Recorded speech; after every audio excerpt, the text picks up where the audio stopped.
Assemblée générale ordinaire de l'Ordre national des médecins du Bénin.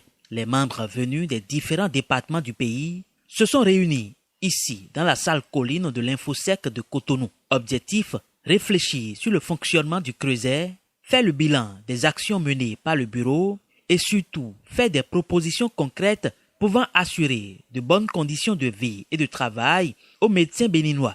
Au terme des travaux, on fait un bilan satisfaisant.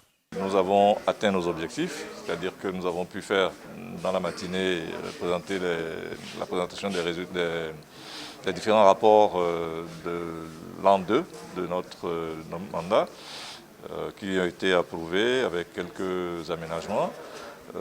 Et ensuite, nous avons pu parler des questions qui concernent les médecins directement. Ils ont posé leurs problèmes, leurs attentes. Nous y avons répondu et nous avons enregistré les problèmes qui n'ont pas besoin de réponse, mais qui ont besoin de mise en œuvre dans les jours, les semaines à venir. Au cours de cette Assemblée générale ordinaire qui a eu lieu le samedi 12 septembre 2020, les participants ont également suivi 2 conférences, la deuxième sur l'assurance maladie collective des médecins et la première co-présentée par le ministre de la Santé avec pour thème les réformes du secteur de la santé au Bénin. Et la nouvelle ossature du ministère de la Santé fait en sorte qu'il y a 2 conseils qui sont créés maintenant. Il s'agit du Conseil national des soins de santé primaires et du Conseil national de la médecine hospitalière. Au jour d'aujourd'hui, nous avons déjà réussi à fermer plus de 1300 cabinets illégaux, mais le défi reste encore énorme. Parce que vous les fermez aujourd'hui en arrière-cour et contre une d'officier. Et il est important, il est de notre devoir, de notre ressort, chaque citoyen, encore plus de nous-mêmes, de pouvoir suivre ça à la trace, de pouvoir les traquer, les dénoncer. Parce que les dégâts sont énormes et c'est nous qui subissons, aussi bien au niveau du secteur public que du secteur privé.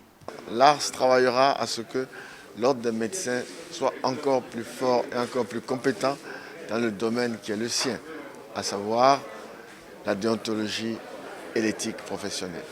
Plusieurs autres informations ont été portées à la connaissance des participants à travers des communications. On peut entre autres citer la communication sur la protection des étudiants et celle sur les attentes des médecins. Les débats ont été assez riches, variés et on a eu la chance, l'opportunité d'avoir avec nous le ministre de la Santé dont les interventions nous ont édifiés. Nous avons eu l'occasion de lui dire de vive voix nos craintes, appréhensions, préoccupations. Et je pense qu'on peut partir avec un sentiment de satisfaction. À la sortie de cette Assemblée générale du 12 septembre, nous avons été très satisfaits des progrès du Conseil actuel de l'Ordre. Ce conseil qui a été mis en place depuis peu, mais qui a fait de grandes avancées.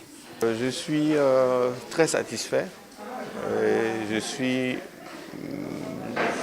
Je me surprends d'être impressionné d'ailleurs par l'ampleur de la tâche que nous avons accomplie ce jour. Cette Assemblée générale a été retransmise en direct via Facebook et Zoom conférence. Une solution trouvée pour faire face à la pandémie à coronavirus. Selon le calendrier établi pour la suite de l'année, une Assemblée générale extraordinaire est prévue pour très bientôt et sera suivie des enseignements post-universitaires, souvent organisés par l'ONMB.